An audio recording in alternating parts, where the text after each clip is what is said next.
आज की वीडियो में हम आपको बताएंगे कि पावर स्टार पवन सिंह अपने जीवन का पहला चुनाव यानी 2024 के लोकसभा का चुनाव काराकाट से हार सकते हैं, जिसका कारण काफी दिलचस्प है क्योंकि ये कारण ऐतिहासिक है।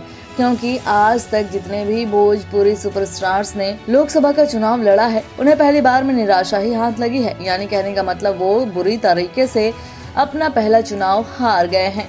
तो इस लिस्ट में सबसे पहले नंबर पर आते हैं मनोज तिवारी, जो अभी बीजेपी के टिकट से दिल्ली की उत्तर पूर्वी सीट से लोकसभा सांसद हैं। लेकिन इन्होंने अपना पहला चुनाव 15वीं लोकसभा में साल 2009 में यूपी की समाजवादी पार्टी के टिकट पर गोरखपुर से लड़ा था, जहां उन्हें यूपी के वर्तमान मुख्यमंत्री योगी आदित्यनाथ के साथ बुरी तरीके से शिकस्त मिली थी। इन्होंने अपना पहला चुनाव साल 2014 में बीजेपी के टिकट से ही जीती है। इस लिस्ट में दूसरे नंबर पर आते हैं बीजेपी के टिकट से गोरखपुर से सांसद रवि किशन, जिन्होंने अपना पहला चुनाव 16वीं लोकसभा में साल 2014 में कांग्रेस के टिकट से जौनपुर से लड़ा था, जहां वो बीजेपी के कृष्णा प्रताप सिंह के हाथों एक तरफा हार गए थे, क्योंकि रवि किशन इस चुनाव में वोट पाने के मामले में छठे नंबर पर रहे थे।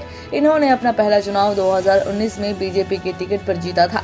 इस लिस्ट में तीसरे नंबर पर आते हैं आजमगढ़ से बीजेपी के सांसद दिनेश लाल यादव उर्फ निरहुआ। ये भी अपना पहला चुनाव हार गए थे, वो भी बीजेपी के टिकट से, क्योंकि इनको 17वीं लोकसभा में साल 2019 में समाजवादी पार्टी के दिग्गज और यूपी के पूर्व मुख्यमंत्री अखिलेश यादव ने बुरी तरह से हरा दिया था। लेकिन फिर ये बीजेपी के ही टिकट पर इसी सीट से 2022 में हुए उपचुनाव में जीत गए थे, जहां इन्होंने अखिलेश यादव के भाई धर्मेंद्र यादव को अच्छे खासे मार्जिन से हरा दिया था। तो देखा आपने कैसे इन भोजपुरी सुपरस्टार्स के पहले चुनाव का नतीजा सिर्फ हार में ही दर्ज है, जबकि दूसरे चुनाव में इनके लिए खुशियों का पिटारा खुला है, क्योंकि दूसरे चुनाव में इन सभी ने जीत का स्वाद चखा है।